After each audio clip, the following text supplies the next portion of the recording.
তৃতীয় অধ্যায়ে সংখ্যা পদ্ধতি সম্পর্কে বলা আছে। আজকে আমরা যাই দেখব তা যদি এমসিকিউতে আসে ক্যালকুলেটরের সাহায্যে আমরা করা শিখব, আর যদি সিকিউতে আসে তখন বিস্তারিত করতে হবে। তাহলে প্রথমেই আছে সংখ্যা পদ্ধতি। সংখ্যা পদ্ধতিটা আসলে কি? সংখ্যা পদ্ধতি বলতে বোঝায় এমন এক পদ্ধতি যেখানে মৌলিক চিহ্ন বা সাংকেতিক চিহ্ন, অর্থাৎ যাকে আমরা অঙ্ক বলি, এর সাহায্যে বিভিন্ন সংখ্যাকে প্রকাশ করার হয়। ঠিক আছে? এই সংখ্যা পদ্ধতি মূলত দুই প্রকার, যেটা হলো নন পজিশনাল আর কি পজিশনাল। নন পজিশনাল হলে এমন সংখ্যা পদ্ধতি যেখানে ওই সংখ্যার বা ওই যে চিহ্ন যে প্রতীকগুলো ব্যবহার করি বা সাংকেতিক চিহ্ন বা মৌলিক চিহ্ন হিসেবে ব্যবহার করে যে অঙ্কগুলা, ওই অঙ্কগুলোর নিজস্ব মান বা স্বকীয় মানই ওর ভ্যালু, অবস্থানের জন্য কোনো মান ধারণ করে না। ঠিক আছে? যেমন রোমান সংখ্যা, হায়ারোগ্লিফিক সংখ্যা, টালি। এক্ষেত্রে দেখবা যে রোমান সংখ্যায় এল মানে 25, সি মানে 100, এম মানে 1000। ঠিক আছে? এটা কোনো অবস্থানের জন্য কিছুই সে পাইতেছে না, তার নিজস্ব মানটাই সব। ঠিক আছে? বা স্বকীয় মানটাই সব। এখানে কোন স্থানে বসছে এই জন্য সে কোনো মান ধারণ করে নাই। হায়ারোগ্লিফিকেও একই রকম। দেখো, দড়ির কুণ্ডলী মানে 100, শাপলা ফুল মানে হলো যাইয়া 1000। ঠিক আছে? টালিতে তো তোমরা জানোই যে কতগুলো দাগ টানছি, ওইটাই ওর নিজস্ব মান বা স্বকীয় মান, অবস্থানের জন্য কোনো মান পায় না। ঠিক আছে? নন পজিশনাল আমরা বুঝছি।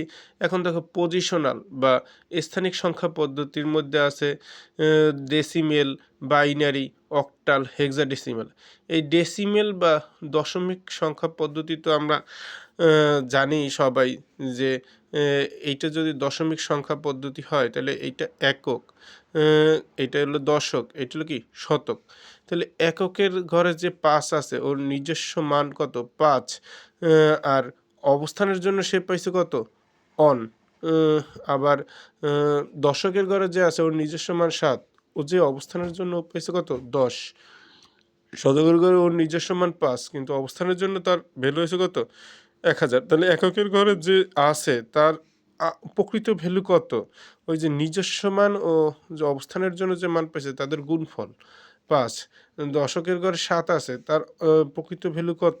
এই অবস্থানের জন্য 10 আর কি নিজস্ব মান 7, মানে ওর প্রকৃত ভ্যালু হলো যে 70। ওর প্রকৃত ভ্যালু করো দশকের ঘরে 100। তাহলে আমরা এটাকে একটু বিস্তৃত করে দিতে পারি। ডেসিমেল সংখ্যা পদ্ধতিতে আমরা যদি এটাকে বলতাম 57523, তাহলে দেখো এইখানের অবস্থানের জন্য যে সে ভ্যালু পাইছে সেটা হলো অন।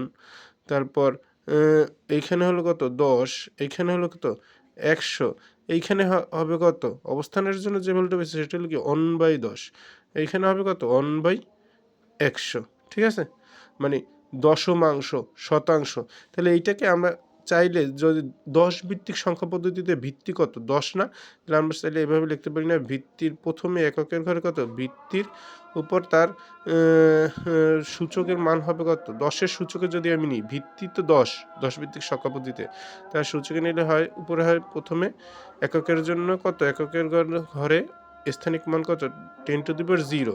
পরেরটা লেখা যায় কি 10⁻1, পরেরটা কত? 10⁻2, এরকম করে বাড়তে থাকবে। ঠিক আছে? যত বাম দিকে যাব তত 10⁻3, 10⁻4, এখানে হবে কত? 10⁻−1, 10⁻−2, এভাবে কি বাড়তে কমতে থাকবে। 10⁻−3, 10⁻−4। ঠিক আছে? তাহলে দশমিকের পর ভিত্তির উপর পাওয়ারটা নেগেটিভ হতে থাকে, নেগেটিভ দিক থেকে কমতে থাকে। আর দশমিকের বাম দিকে হলো যাইয়া শূন্য থেকে আস্তে আস্তে বাড়তে থাকে। তবে এক্ষেত্রে এই যে পাওয়ারটা বাড়ে কার? ভিত্তির উপর ঘাত আকারে বাড়ে। ঠিক আছে? এটা হলো তার স্থানিক মান।